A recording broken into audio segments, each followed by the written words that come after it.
we practice the yoga because the yoga, we want to have the power over the mind. We have power over the mind, then we have power over the body, we have power over the environment. And the kind of basic thing to understand is that you and your mind are two different things. Simple, right? I mean, imagine a hot summer day. Imagine a cold winter day. When you really get into those two things, you can feel cold or you start feeling hot. You just directed the mind. And you can create the feeling. There's a lot of people who bought this notion that if I get a bunch of feelings I don't like, I'm powerless over that, and I need some outside medication or intervention in order to change. It's not necessary.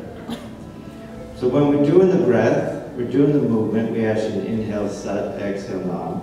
It's going to give you the mental strength. So when you get into a place that you don't like, you have the power to change. That's the whole purpose of this.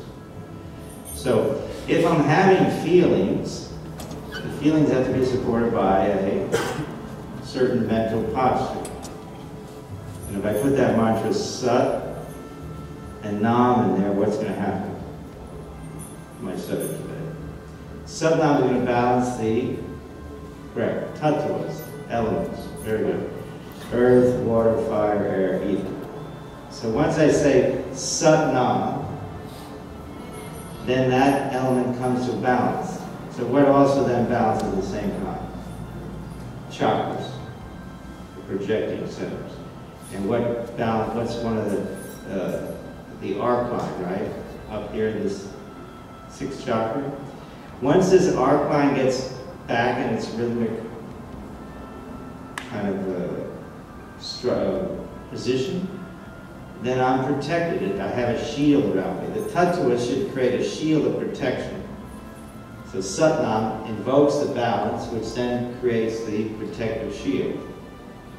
So that I don't have to walk through the planet with a fear that something's going to get me. So that's a tattva imbalance that allows that fear to come in. Because if I told you that green aliens are going to swarm through the roof here with Uzis and shoot you, what's your response to that?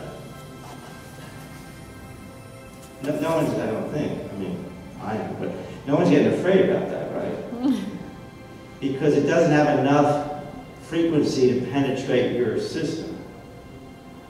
So that's because I repeated Satnam several times before I told you the aliens are going to attack. But once I have that protective shield, then my immune system comes to support that. If I have a fear-ridden structure, then my immune system will essentially calibrate to that. And that's how I get into weakened positions. And if you read the news, what should you be afraid of? Everything.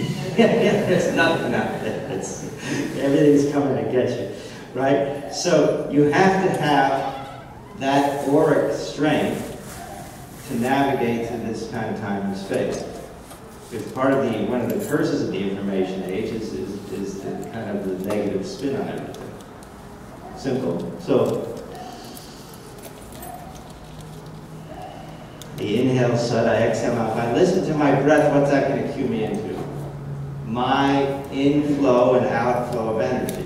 And once I have I'm aware of my inflow and outflow of energy, and I've activated my protective shield, then I'm fine.